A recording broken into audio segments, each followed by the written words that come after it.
नांती घर मोडून विकास होत नसतो।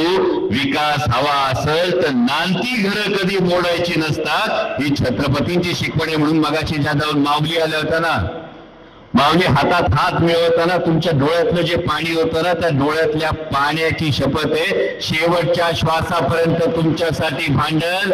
माझ्या माऊलीच्या डोळ्यात जर कुठल्या विकासाच्या प्रकल्पामुळे पाणी येत असेल तर तुमच्यासाठी भांडणं हे पहिलं कर्तव्य आहे। याची तुम्हाला ग्वाही द्यायला हवी की माझ्या भागातल्या 12 गावांच्या ग्रामपंचायतीचे ठराव झालेले आहेत की आधीच जवळपास 3,500 हेक्टर जमीन MIDC झाली असेल, SEZ असेल, या सगळ्या प्रोजेक्ट्सला दिल्यानंतर आणखी जमीन देण्याची मानसिकता भूमिपुत्रांची नाही। आणि त्यामुळे या भूमिपुत्रांचं समाधान झाल्याशिवाय प्रकल्प लादू नका। हात जोडून सांगितलं, पण हात जसे जोडता येतात तशा मुठी वळता सुद्धा येतात, हे सुद्धा त्यांना ठामपणे सांगितलं। याविषयी तुम्ही प्रत्येकाने खात्री बाळगा।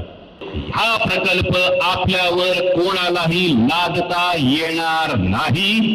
विकासाला आमचा विरोध नाही, परंतु नांती घर मोडून जर विकास करायचा जर कोणी अट्टहास बाळगला तर मग घरावर जेव्हा नांगर फिरवायला येतो तेव्हा तो नांगर अडवण्याची ताकद आमच्या उरात आणि मनगटात आहे। याची जाणीव आम्हाला करून द्यावी लागेल।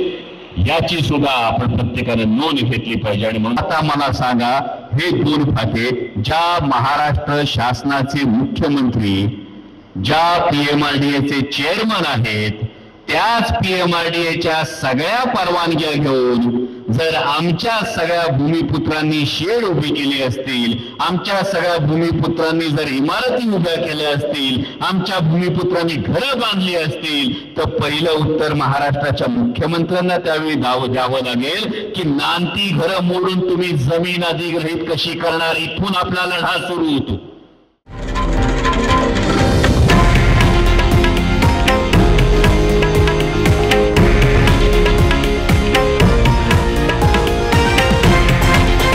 हे आहे देशातील नंबर 1 न्यूज नेटवर्क आणि आपण पाहत आहात TV9 मराठी, एकमेव।